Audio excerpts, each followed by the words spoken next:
আসসালামু আলাইকুম প্রিয় ষষ্ঠ শ্রেণীর শিক্ষার্থীরা, অবশেষে তোমাদের অপেক্ষার অবসান ঘটলো। আমরা একদম অরিজিনাল প্রশ্ন হাতে পেয়ে গিয়েছি।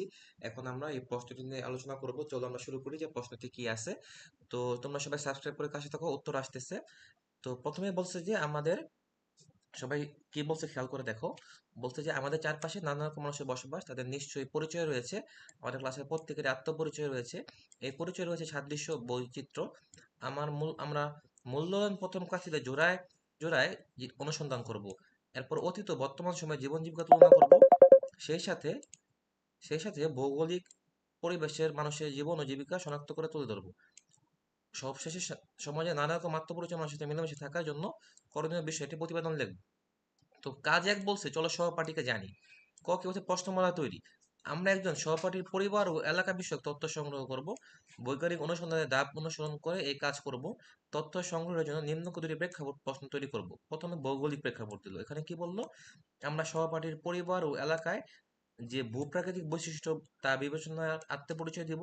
তারপরে সামাজিক ও সাংস্কৃতিক প্রেক্ষাপট দেওয়া হয়েছে, যে আমার সহপাঠীর পরিবারের মানুষের ভাষা, সংস্কৃতি, পোশাক, রীতিনীতি ইত্যাদি নিয়ে আমরা একটা প্রেক্ষাপট তৈরি করব। এরপরে বললো কি আমরা উত্তরমালা কি লিখবো। উত্তরমালাতে কি বললো দেখো। সরি। তো উত্তরমালাতে আমাদের বললো হলো আমরা, হ্যাঁ যেখানে ছিলাম চলো, যে উত্তরমালা। তো উত্তরমালায় আমরা যেটা করবো সেটা হচ্ছে, হ্যাঁ, তো উত্তরমালায় আমরা যেটা করবো সেটা হচ্ছে জোড়া গঠন ও তথ্য সংগ্রহ করব।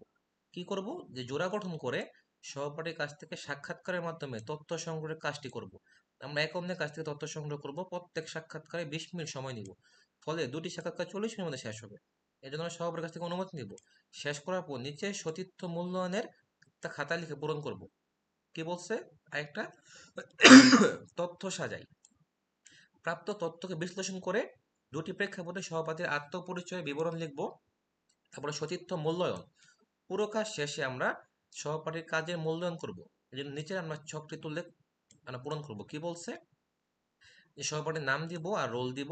আর বললো যে 1 নম্বর প্রশ্ন, যে আমার সহপাঠী অনুসন্ধানের জন্য বিষয়বস্তু নির্ধারণ করেছে। তুমি বলবা হ্যাঁ। তারপর আমার সহপাঠী অনুসন্ধানের জন্য সুনির্দিষ্ট উপস্থাপন করেছে। হ্যাঁ বলবা। আমার সহপাঠীর প্রশ্ন থেকে মূল বিষয়গুলো খুঁজে বের করেছে। হ্যাঁ। আমার সহপাঠী তথ্য উৎস নির্ধারণ করেছে। হ্যাঁ। আমার সাথে তথ্য নিয়ে প্রশ্নমালা তৈরি করেছে। একটা না করে দিলা। আমার সহপাঠী সাক্ষাৎকার গ্রহণের জন্য সহপাঠী আমার কাছ থেকে অনুমতি নিয়েছে। হ্যাঁ বললা। তোমার ইচ্ছে, তোমার নিলে না দিবা না। আমার সহপাঠীর প্রশ্নের মাধ্যমে তথ্য সংগ্রহ করেছে। আমার সহপাঠী প্রাপ্ত তথ্যকে প্রদত্ত দুটি প্রেক্ষাপটে বিশ্লেষণ করেছে ও মতামত দিয়েছে। এগুলো তোমরা হ্যাঁ বা না টিক দিবে, এটাকে রুবিক সার্চে। এবার আমরা যাবো কাজ 2। কাজ 2 হলো অতীত ও বর্তমানের সামাজিক অবস্থা। ক অতীত ও বর্তমানের জীবন জীবিকা। বলা হয়েছে যে ষষ্ঠ শ্রেণীর পাঠ্য বইয়ের বাংলা ইতিহাসের নামক একটা শিক্ষণ অভিজ্ঞতা মানুষ ভূপ্রকৃতি সম্পর্কে ইতিহাস ও বাংলা অঞ্চলের ভূপ্রকৃতি কেমন, ভৌগোলিক পরিবেশ ও জীবন জীবিকা নিয়ে তথ্য সংগ্রহ করবে। আচ্ছা, এখান থেকে যে প্রশ্নটা আসছে, যে অতীতে বাংলা অঞ্চলে জীবন জীবিকা কেমন ছিল আর বর্তমানে জীবন জীবিকা কেমন, এটা নিয়ে আমাদের একটা ছক বানাইতে হবে। হ্যাঁ, তো এই ছকটা আমাদের রেডি হচ্ছে। তোমরা পাবা, যিনি আমাদেরকে এই ইতিহাস ও সামাজিক বিজ্ঞান পড়ায় সেই শিক্ষক দ্বারাই তোমাদের উত্তর দেওয়া হচ্ছে। তোমরা অনেকে তাড়াহুড়া করে উত্তর দেখে ফেলো।